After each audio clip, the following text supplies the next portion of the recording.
country? Do we love our country? This is amazing.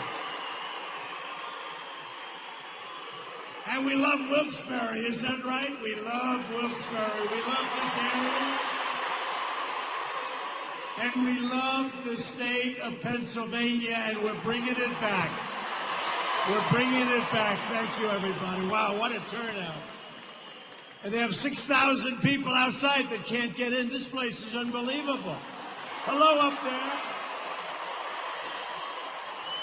Unbelievable. So we have a lot to talk about. This is my last stop. Tomorrow is so important. You're going to go out and vote. Who's going to vote for Trump?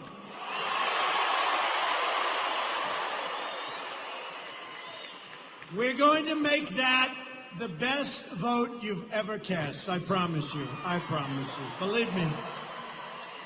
America first, folks. Make America great again, but America first, okay? Remember that. So just a couple of things, and my son Eric is here. You know Eric? He's great. Good boy. And in this area, he said, Dad, make sure you mention natural gas, that we're 100% behind it, and we are. Natural gas. And coal, we're 100%. We're going to bring things back, and we're going to bring them back like they've never been before. We're going to take our jobs back. We're bringing our manufacturing back. We're going to take it from all of these countries that for years have been ripping us off, because we have politicians that don't know what they're doing. So we're going to take it back. So, you know, the whole deal, you know, this whole thing is crazy. We're leading by millions of votes. We're leading by hundreds of delegates. And it's a rigged system. But I said, you know, let it be rigged. I talk about the boxers. I have a boxer. He's a fantastic guy, sort of a friend of mine. He's a world champion, and he goes into a very unfriendly territory. I said, what are you doing? If you have a good match, you're going to end up losing on a decision with bad judges. He said, Mr. Trump, the only way I have to do it, I have to knock this guy out. I have to knock him on his ass.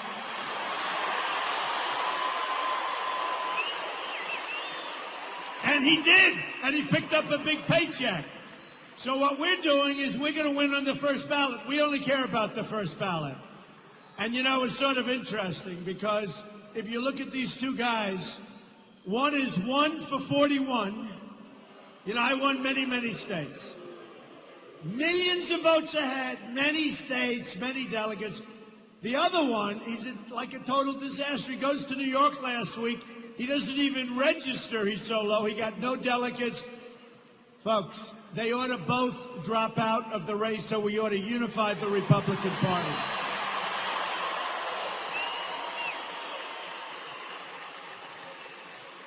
And a great poll just came out. You saw it on the top of Drudge.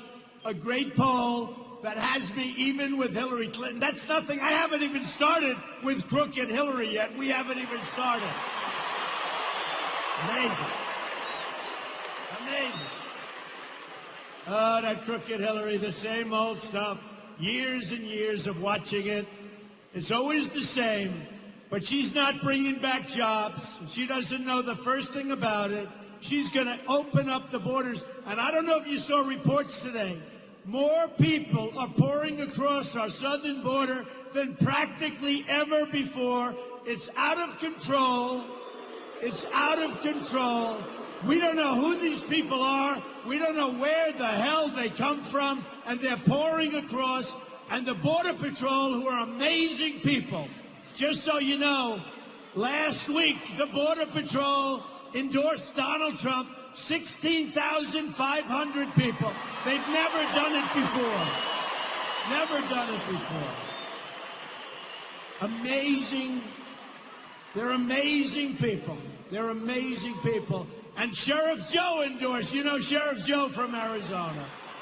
So, no, we're going to do a great job. But they're setting records. People are coming across. We don't know where they are. And then you have coming from the migration, thousands and thousands of people. They're coming here. Nobody even knows where they're going. They put them all over the country. Nobody knows. Are they ISIS? It could be the great Trojan horse. Nobody knows. We'll build a wall. Don't worry about it, man. We'll build a wall. That wall's going to get built.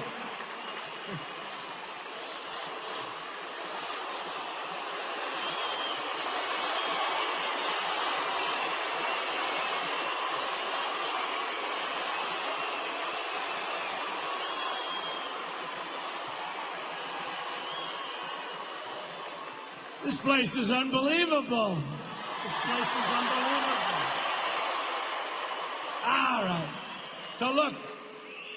So I go to the statisticians, and I ask them a few. I have to. You know, I have all these people work for me. They've got to do something, right? The sad part, all over the country, last week it was New York State, which I won in a record-setting number. Nobody could even believe it. And you know what's nice? These are people that know me the best. I mean, New York, I went to school in Pennsylvania. My daughter currently is going to school in Pennsylvania. Tiffany. My son went to school in Pennsylvania. Eric went to school in Pennsylvania. They also went to the Hill School, which is a great school with those people. They love the Hill School. Ivanka went to school in Pennsylvania. I went to school in Pennsylvania. I guess I'm a product of Pennsylvania. I love Pennsylvania. But, you know, I'll tell you what. But I had to do this. So I went to the statisticians, and they talked about your area. I said, give me some stuff in the area. So it's been hit hardest among the communities in America. It's been really hit hard. Then they talk about the Scranton region lost half of its manufacturing jobs since 1990. Our region here lost 6,000 manufacturing jobs since the recession in 2007. That's a lot of jobs. And you know where they're going? They're going to China, they're going to Mexico, they're going to Japan, they're going to Vietnam. The state of Pennsylvania has lost more than 35% of its manufacturing jobs since 2001. Now, 2001, that was the year that Congress voted, brilliant Congress, really brilliant people we have, right? Except for my two favorite congressmen who are here tonight, you know that. The two greatest guys, where are they? Lou and Tom. Lou and Tom, where are they? Get them up here if they can. I don't think they can. They're so high up. See? They want everybody else to have a better seat than them. If Lou and Tom can ever make it down, we better get up here. But what great guys. And right from the beginning, All right. So look, 35% manufacturing jobs. Congress voted brilliantly to let China into the World Trade Organization, and that's when things started really going bad. Wonderful move. Lion Ted Cruz supports Chinese currency cheating. And 1 in 42, can you believe the guy's 1 for 42, and he continues to run. Kasich, he was the big vote on NAFTA, which destroyed Pennsylvania and destroyed virtually every state. You look at what happened up in New England, all over the place. I was in New York State last week. I was all over Syracuse, places I know very well. And I went to Albany, and I went to Poughkeepsie, and I went to Bethpage, and I went to Suffolk County. And all over New York State, we have empty manufacturing plants, empty factories, all been siphoned off, going to other countries. The jobs are horrible, what's happened. We're not going to let that happen anymore, folks. Believe me, we know how to stop it, and I really know how to stop it. So there are your statistics. Not a pretty picture. The hell with it. The hell with it. We've got to know. Look at this, though. More than 10,000 people laid off. Now, here's something I don't like. Foreign-born population in Pennsylvania has surged to 1 million, reducing wages and reducing jobs. Not good, folks. Not good, right? All right, we're going to change it.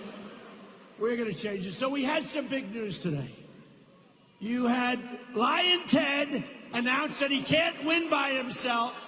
He cannot do it. You know, he's a choker. He cannot do it. So he said, let me form a partnership, which I call, what do we call it? Go ahead. Go ahead. What do we call it? Let me form. It's called collusion, folks. It's called collusion. So I wrote up something. But here's a guy couldn't fight by himself. He was saying how well he did. And look, he's lying Ted. He holds the Bible high and then he lies. He puts it down. Lying Ted. Not worth it.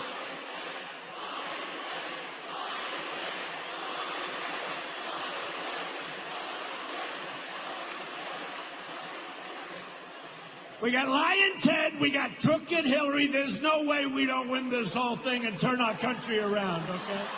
Lying Ted. So I get a call last night about 11:30, and like you, we work, you know, it's okay. Call me at 11, call me at 12, call me at 1. I'm a worker. You're a workers too. And I said, I dictated something over the phone.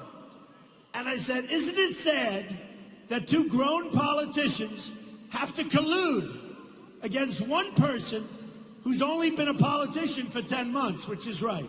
But, you know, I'm like a smart person. I know what to do. These politicians are all bought off with campaign contributions and super PACs and all of this. And some of them are very dumb, to be honest with you, okay? Some of them don't have a clue. I mean, how can you allow what's happened to our country to go on?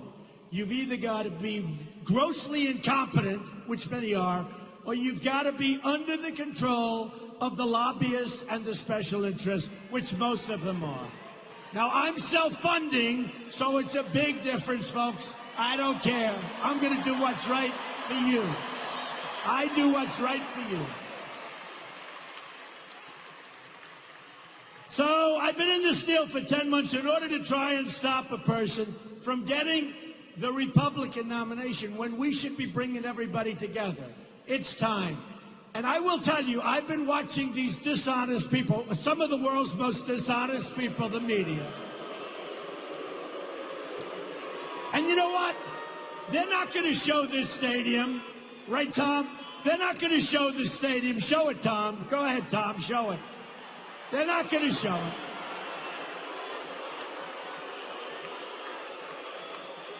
I'll go home and my wife will say, darling, were there many people there tonight? I said, you didn't see it because it's all on television. Look at all the lights. They'll say, were there many people? And she'll say, were there many? I said, you didn't see it? They never, ever show the crowds. We have the biggest crowds by far. And you know what?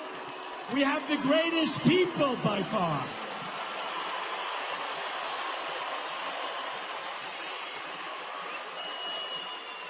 So I went on. Senator Cruz has done very poorly, especially with getting votes. You can't get votes. And after his New York performance, which was a total disaster, he was in a free fall. And, you know, he reacts very badly under pressure. He chokes under pressure. Boy, does he choke like a dog. Also, approximately 80%, which is true, might be high, approximately 80% of the Republican Party right now, because I actually think the 20% is high, is against him. And against Kasich, it's even worse. Now, Kasich, he's only got, one state out of 41. So he's 1 for 41. Now, I'll tell you something. I had a dirty poll given to me. Florida and Ohio were being done at the same time, right? And I was winning Florida by a lot, even though I was running against actually a good guy, Marco Rubio. By this time, Bush had dropped out.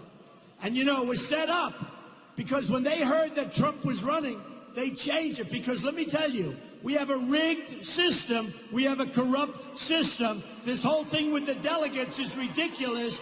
And you have to go out and you have to get your beautiful delegate card and you have to vote for your delegates, the delegate.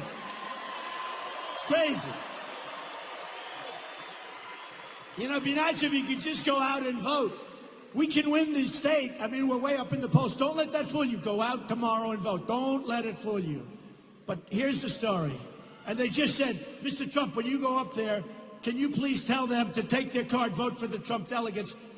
I said, that's not like a cool thing to say during a speech. Vote for the Trump delegates. Okay, now I've done my job. You know, it'd be nice if you could just vote and just be done with it. But the system is so complicated. Now we have a great head of the Republican Party, so we're very lucky.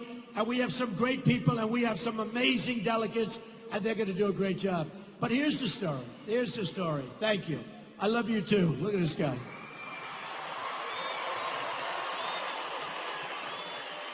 All right. And you know, the Kasich thing is interesting, because here's a guy that just says, I'm going to stay. Like a stubborn, like if you have a child who's a spoiled brat, where they go, I don't care, Daddy. Get out of the room, Daddy. I don't care. This is like a spoiled guy. If you look at it, Ben Carson, who's endorsed me, did much better. I mean, he was tough. And Ben Carson, Dr. Ben Carson, great. He did better. Chris Christie, who endorsed me, did better. Marco Rubio did much better. I mean, you look at Marco Rubio, he has more delegates right now than Kasich has, and he's been in the race for a shorter period of time. It's just a guy that said, I don't care, I'm staying. And then you see him eating in the morning. Do you ever see? I have never seen. He's stuffing pancakes in his mouth like this. And I'm always telling my boy, take small bites, Barrett, little tiny bites. And yesterday he said, Daddy, who's that guy on television? That's disgusting. Did you ever see? Then they talk about presidential. Oh, I see. He's president. He puts pancakes this big in his mouth and he's shoving them in. This is not a presidential person. Look. But Marco Rubio has more delegates. But you have many. I mean, Jeb Bush could have stayed. A lot of people could have just said, I don't care. They have no path to victory, folks. And I'm going to win on the first ballot. I don't care about what's going on with the second. You know, the press. I don't care. I don't care. It's a crooked system. So how would you like to have this? Trump wins by 4 or 5 million votes. You see California, I'm at 49%. We're going out to Indiana, and the people of Indiana are smart. And the people of Indiana know that I've been speaking about for 4 months the horrible treatment that Carrier Air Conditioning gave to the people that worked for them and to the people of Indianapolis, Indiana, when they said, you're all fired, every one of you are fired, we're moving to Mexico. I've been talking about this long before I realized how important Indiana would be to this process. And the people in Indiana are smart. And I'll tell you what, I have one of the great endorsements of all time coming up in Indiana. I refuse to say it's Bobby Knight, but it's Bobby Knight. Great winner. No, he's a great champion. He's a great champion. That's what I call a great endorsement. Tough, smart, knows how to win. That's what our country needs. That's why he's endorsing me. But that's what our country needs. All right. So others have done much better. Now, collusion. So what they did, they're both losing campaigns. They're failing campaigns. They're no good. They're done. You know, if you add up Cruz's and Kasich's votes, all of the votes, I'm beating them by a lot. If you add up this is, you know, people are going to be surprised to hear this. If you add up their delegates, again, it's a rigged system, but if you add up the delegates of Cruz and Kasich, I'm beating them by a lot. By a lot. But to show you how corrupt the system is and how dishonest the system is, let's say I go up, you know, the 1,237. Got to get 1,237. So I think we're going to beat it. I think we're going to do it fairly easily. I think we're going to get it. Who knows? But if we don't, how about if we don't? We're going to do it. But how about if we don't? And these guys have been going out and buying dinners and hotels and, you know, all this stuff. And they're buying up all these delegates. So how do you like to have somebody win on the second ballot that has 3 or 4 million votes less than Trump, that has 400 or 500 delegates less than Trump, okay? No, but think of that. So we're going to pick a guy that ended up getting, like, what was it, 10 or 12% in New York, that got no delegates. The other guy, Kasich, got practically nothing in New York. They ran them both out of town. Two tremendously failed candidates last week. They're going to pick somebody like that, and, you know, give me a break. It's not going to happen. So here, how about picking Kasich? He'll be, that time, he'll be 1 for 50. Ladies and gentlemen, our new nominee, a man that's been running for over 1 year. Yes, he won one state out of 50, and he happened to be in that state. But he's going to take it. Now, let me tell you, the new poll came out that has me tied with Hillary Clinton, but that's nothing because I haven't hit her yet. You know, somebody said from the media, they said from the media, because we're always, and I always say, maybe, I'm a smart person. I could change the presidential so easy. That would be much easier than doing what I'm doing right now, because I could talk nice and calm and everybody would fall asleep after 10 minutes. Then you'd see him start leaving the upper decks. Look at the corner of the upper decks. Why don't you show that, media? Hey, media, why don't you show it? You dishonest media. The corners of the upper decks. Now, they're not, look, they don't move the cameras. They don't move the cameras. They don't move. They never move the cameras. They never move the cameras unless there's a phony protester around. Where, do we have any protesters? I'd like to put a couple of protesters right up there where they can see. And think of it, 6,000 people not able to get in standing outside. So, here's the story. We're going to win big tomorrow. You're going to go vote. You're going to vote for the delegates. You're going to do all the things you have to do. It's crazy. But we just got poll numbers from Rhode Island. I just got back from Rhode Island. Plus, I made 2 speeches today. We had 2 rallies in different parts of Pennsylvania. Yesterday, we had an unbelievable rally in Maryland, an airport hangar that was so big and so packed that people were flowing out into the runway areas. I mean, what's going on is a movement, folks. We've been on the cover, and it's we. I'm the messenger. I'm a good messenger, but I'm just it's about you. We've been on the cover of Time magazine many, many times in the last short period of time. In fact, I'm going to be at a dinner tomorrow night for Time magazine. I guess the world's 100 most important, something like that. You know what? Who cares? What I care about? I care about winning this nomination, beating crooked Hillary Clinton, and doing a great job for our nation. And we're going to do it.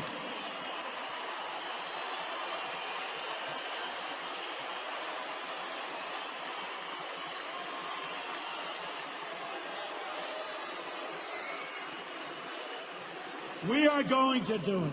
You had to see, though, Rhode Island today. You know what happened? They didn't put me down for Rhode Island. I said, what are you talking about? Well, your poll numbers are so high there, Mr. Trump. You're over 60%. I said, oh, I get it. Because I'm doing so well, I'm not going to take care of the people of Rhode Island. It doesn't work that way. So I had a little slot. We flew up to Rhode Island. We gave them like a 10-hour notice. The place was packed. And these are great people. We flew down to Delaware 2 days ago. Unbelievable people. We went to Maryland a couple of times. Packed, packed, packed. I've been all over Pennsylvania, right? All over. I've been all over. It's been unbelievable. I'll tell you, it's been unbelievable. It's been so great. So I hear we're doing great all over the place. But you know, a little bit about Rhode Island. So Rhode Island, you want to take care of people that are with you. I don't want to hear, you're doing great, therefore you don't have to go there. No, no. If I'm doing great, and if those people like me, that's where we want to go, right? Don't you think? So, we're going to do it. So tomorrow's a big, big day. So here's the story of the end. Because of me, everyone now sees that the Republican primary system is totally rigged and broken. When 2 candidates who have no path to victory, they have no path, they're mathematically out. They ought to quit so we can all get together, we can all unify, and we can all go against crooked Hillary Clinton and beat her. Really, really beat her big league. She'll be a terrible president, I will tell you, if she wins. I mean, even Kasich, what he's been saying about her. She's got bad judgment, he said. And they said, don't say that anymore. Don't say that. That's terrible. He said she's not qualified. Now, that's a little, I mean, who's not qualified? Everybody's, we're all qualified, right? But then he said, okay, I'll take that back. We didn't forget that. Not qualified. But what she said, what he said was amazing. That she has got bad judgment. And she has got bad judgment. Even on the emails. That's called, it's criminal, but it's really bad judgment, folks. Really bad judgment.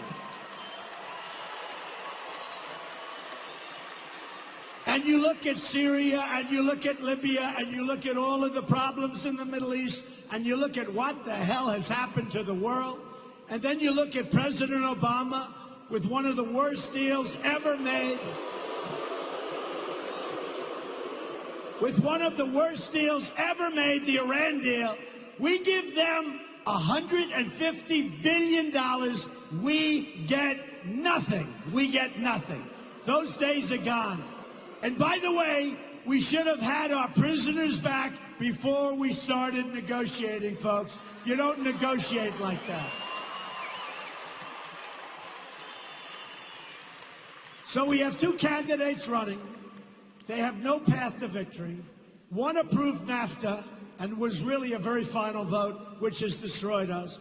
The other one loves TPP, Trans-Pacific Partnership, which is a catastrophe for this country, which will make NAFTA look like baby stuff. We can't let it get approved. And Cruz doesn't want to do anything about China's manipulation of their currency. He had the opportunity. He blew it. Here is a senator who has done nothing in the United States Senate. No legislation, nothing important. He's been a bad senator, doesn't get along with anybody, has practically no endorsements. The man he respects most is Senator Jeff Sessions from Alabama, a great man and a great senator. There's only one problem. Jeff Sessions, 2 weeks ago, endorsed Donald Trump. Problem.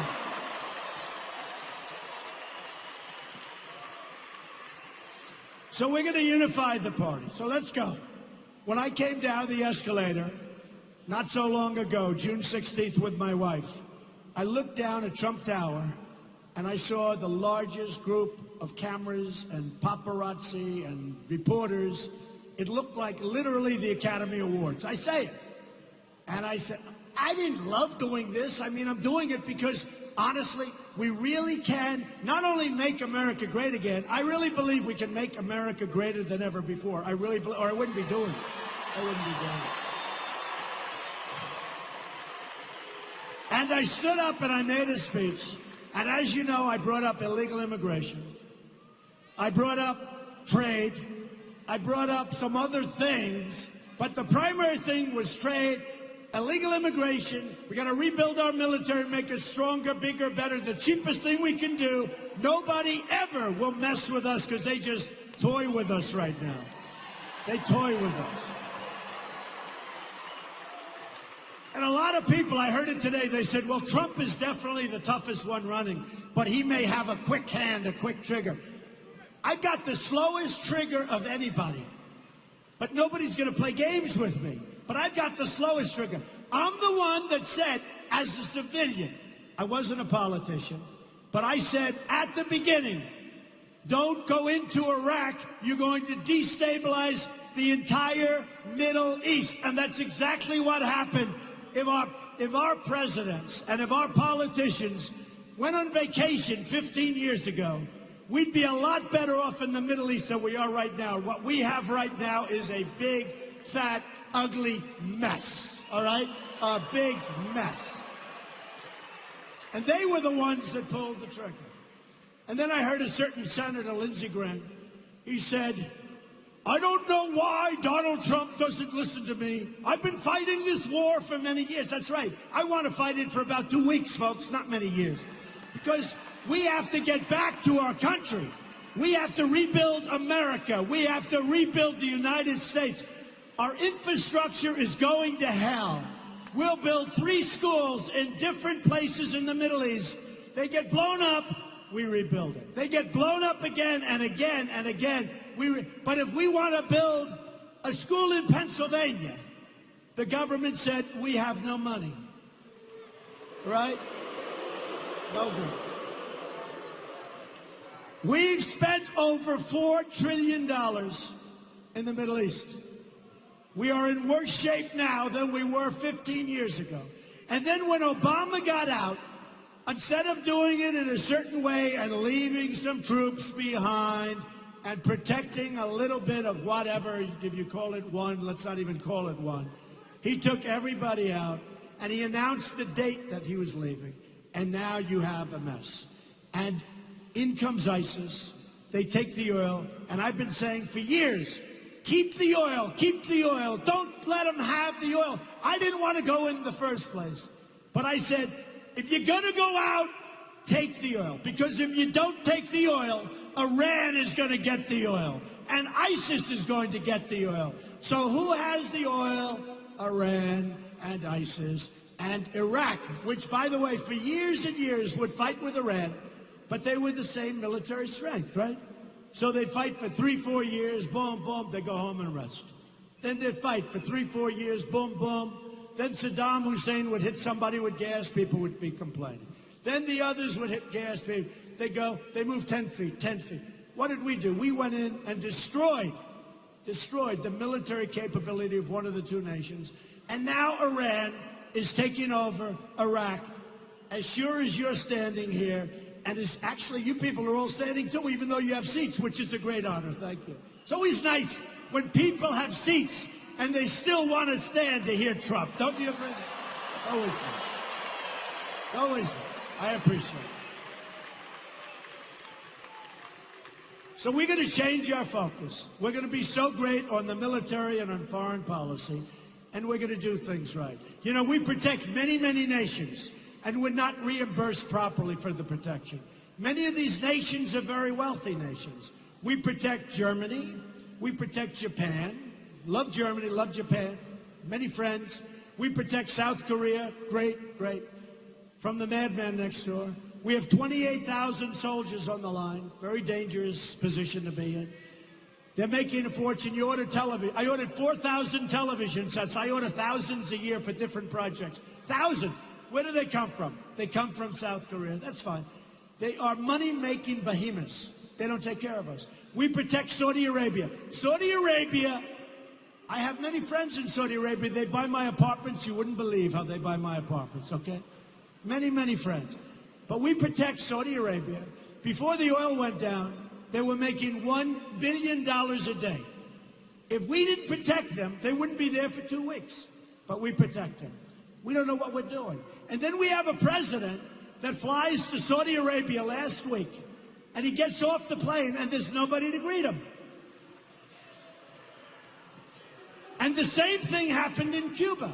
He goes to Cuba, and instead of having one of the Castros or both of them greeting him at the plane, there's no high official waiting to greet the President of the United States coming out of Air Force One. Which, by the way, they will tell you, the dishonest media, but they will tell you that has to be a record. In the history, the great, great history of Air Force One, how many times do you think it landed at an airport of hundreds and hundreds of countries where the top people in that country weren't there to greet the President of the United States? It happened to our president. It happened to our president twice in 4 weeks. Nobody. I'll tell you what, if I were the president and I flew into Saudi Arabia and the king or whoever, the top, isn't there to greet me, I say, hey, pilot, come here for a second. How much fuel do we have? We got plenty, sir. It's Air Force One. I say, get back in those controls, pilot, and let's get out of here. Right? That's what I do. Let's get out of here.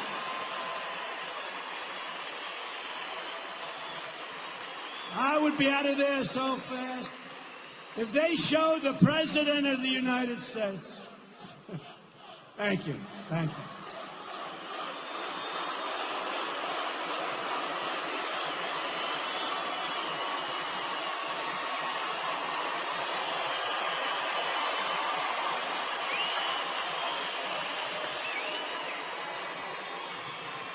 If they show the President of the United States so little respect, it's called, sorry, folks, see you some other time.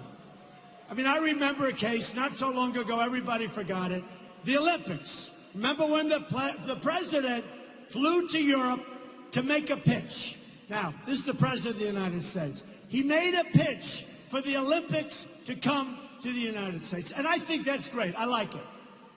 But if you're the President, you don't go over there, make a pitch, and then not win, right? Too big a position. If you're the President, you got to know the answer before you go over. So you call them, say, listen, I'm the President, and I'm going to go there. But between us, are we going to win? And they'll tell you. They'll say, no, sir, you're going to come in fourth. I say, thank you very much, I appreciate it, but I'm not going to go, right? They don't do that. We're dealing with babies here, folks. We're dealing with babies. So we have the President of the United States go over to make a pitch for the Olympics, and he gets rejected. We didn't come in first or second or third. I think we came in like fourth. Who does that? Who does that? Are we dealing with babies? When you're the President of the United States and you want to get the Olympics to come to this country, and you go over there and you don't know the answer beforehand, you're incompetent. You're incompetent. Totally incompetent. So here's the story. Tomorrow's a big day, and we're going to do great things. And as I said, I'm self-funding my campaign. And you know the nice part of the major candidates, I put in far less than any other candidate, and we're winning in a landslide by every single category.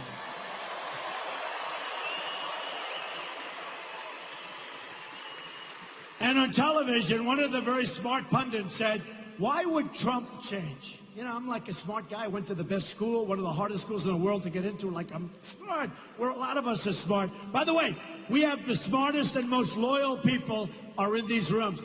The Trump people are the smartest, and they're by far the most loyal.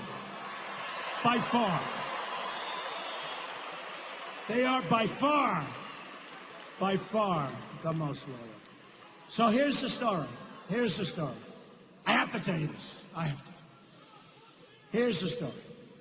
So they're talking about presidential. And this one pundit says, let me ask you a question. 17 people started, and Trump was there. And we all said, Trump's never going to run. Trump's never going to this. Trump's never going to sign Form A, which basically is signing your life away. Trump's a private company. He's never going to reveal his finances. So I announced that I'm running. I then signed my life away. I signed Form A. I then put in my financials early. I had the biggest law firms in Washington and the biggest accounting firms in Washington working round the clock because I didn't want to be even an hour late. And I could have had 45-day extensions all over the place. But I wanted to show my financials because I built a great company. I built a company, some of the greatest assets in the world. I built a company with a tremendous cash flow with very little debt. And I put it in. Federal elections, I put it in almost 100 pages. The biggest report ever put into federal elections.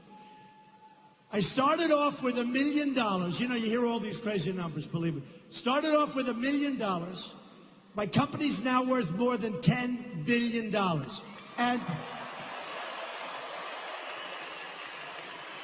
And importantly, I tell you that it's not in a braggadocious manner. I tell you that because this is the kind of thinking, at least for a little while, that our country needs. We got to put our country back on track.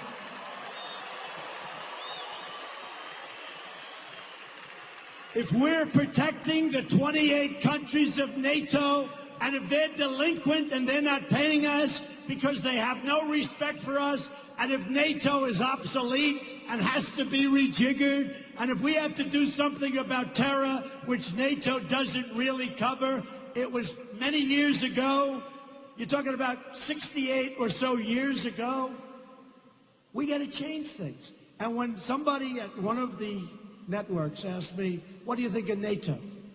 Now, in all fairness, I'm a very good business person. But you know what? NATO's never been high on my list, but I understand it. I said, number one, it's obsolete. And guys that looked at it that study it every day of their lives. At first they said, no, it's not. Then about 3 days later, they're saying, Trump's got a point, because they're so close to it, they don't even see it. Then I said, we have put up so much money to protect other countries, they've got to start paying for this protection. And they don't pay because probably nobody asks them for the money. And they don't pay because, honestly, they think we're stupid. So we're protecting these countries that aren't paying their fair share. They're not carrying their own baggage. And one of the early things I do is I say, folks, and many of these countries are very wealthy. I say, folks, you got to pay us. They'll say, okay. I say, no, no, no, no. You got to also pay us for all those back years when you didn't pay us. It's called delinquency, right? Got to pay us. You got to pay us. And we don't mind, and we'll help you out, and we'll protect, but you got to pay. We are no longer the stupid country. We're now the genius, brilliant country, okay? So you got to pay us. And you know the funny thing? I'll get along better with these countries than we do right now, and they'll be paying up because they're going to respect the United States again. They don't respect us, okay? Now, a couple of things. Then we're going to go home, then we're going to get a good night's rest, and then tomorrow you're going to vote and get all your friends, okay?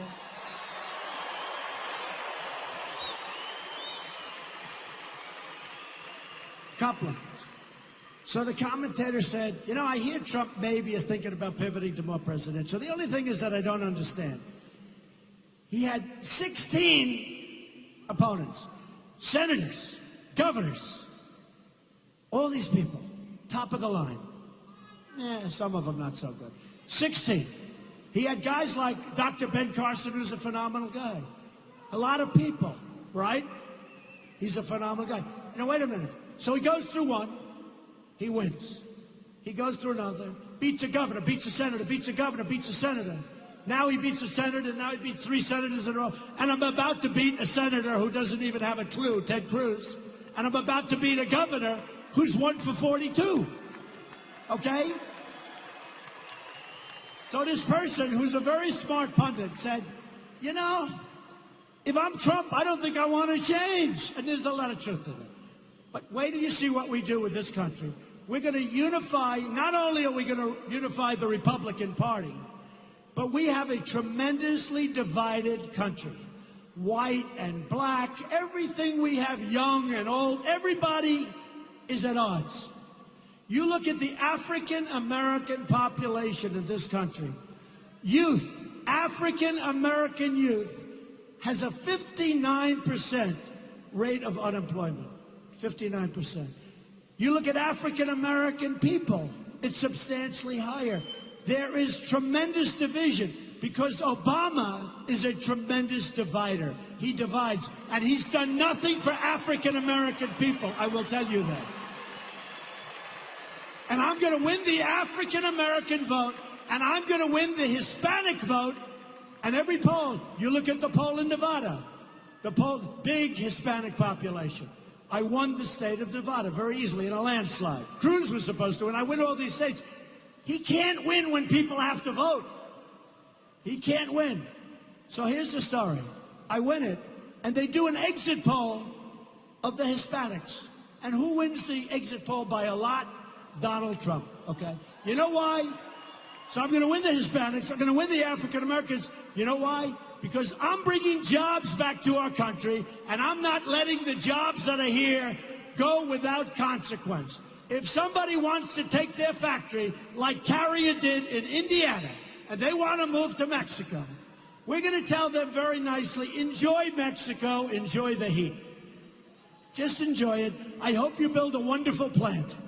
But every single time you make an air conditioning unit, and I buy from Carrier, but I'm not buying anymore. Every time you make an air conditioning unit and you want to send it across our now very, very strong border with a wall, with our incredible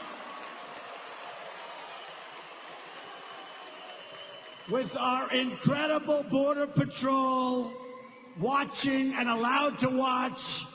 Every time you make a unit and you send it across, we're going to charge you a 35% tax. I hope you enjoy your stay in Mexico, okay?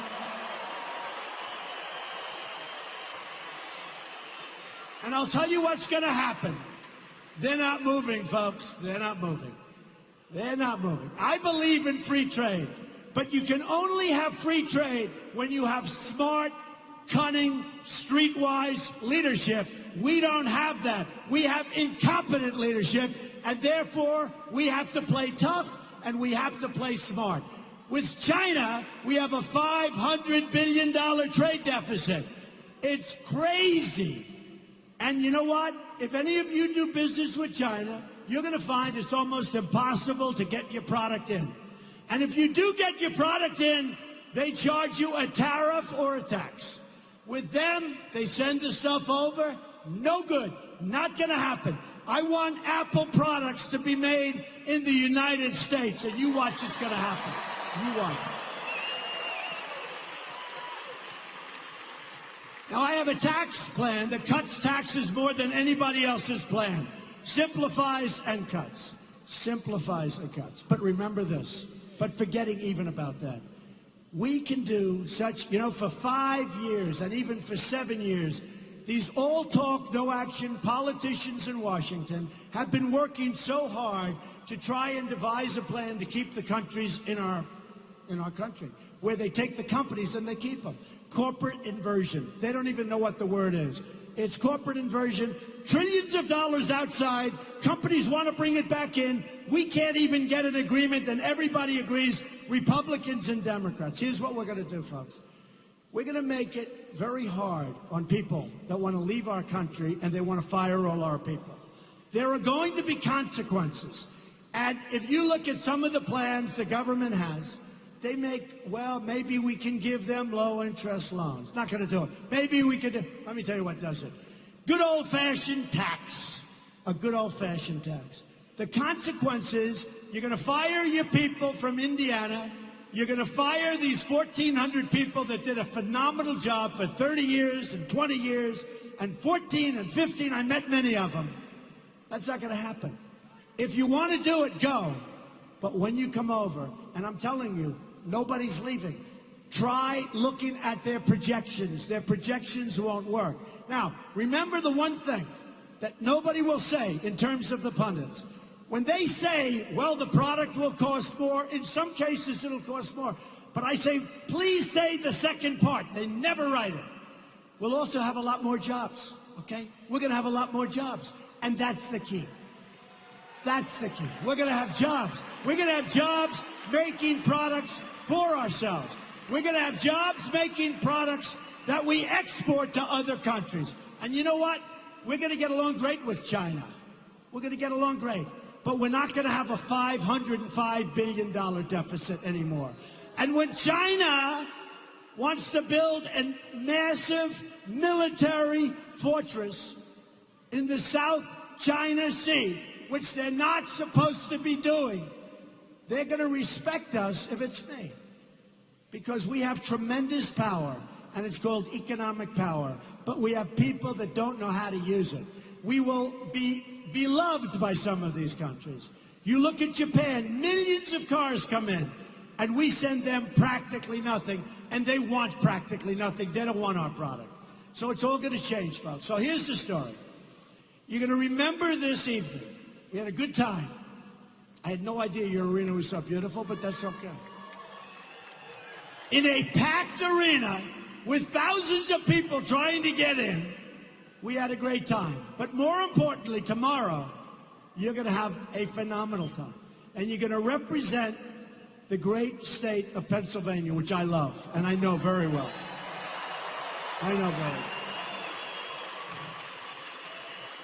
And you're going to say, when you look back in 5 years, and 15 years, and 25 years, and hopefully in 50 years from now, you're going to say, that was the single greatest vote I ever cast for President Donald Trump.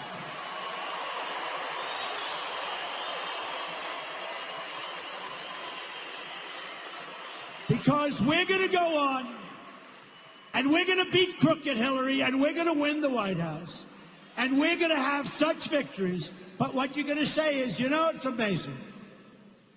When Donald Trump, when President Trump, and by the way, you're going to have such love and respect for your president, but I don't care. I don't care. What I really care, you're going to have great new respect for your country again. Great, great respect. And great respect. And you're going to say, when President Trump took over, our country started winning again. We won with our military, we knocked the hell out of ISIS, and then we go back and we want to take care of our country. But we won with our military. We've rebuilt it. We've made it so strong. We've made it so good. By the way, maybe the cheapest investment we can make, folks, maybe the cheapest investment we can make. We're going to take care of our great veterans who have been absolutely forgotten about. We're going to win with education. We're getting rid of Common Core, and we're bringing education back locally.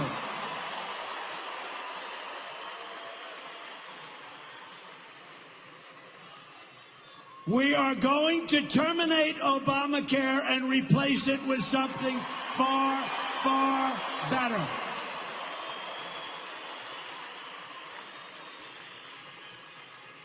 We are going to protect our Second Amendment, which is under siege.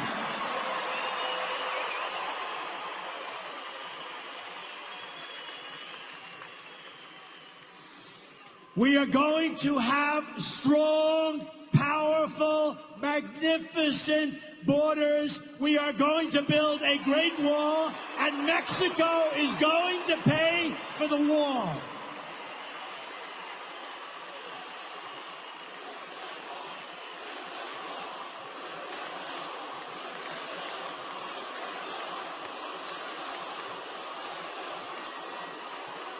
And we're going to make great trade deals, not with political hacks that get the job because they give campaign contributions.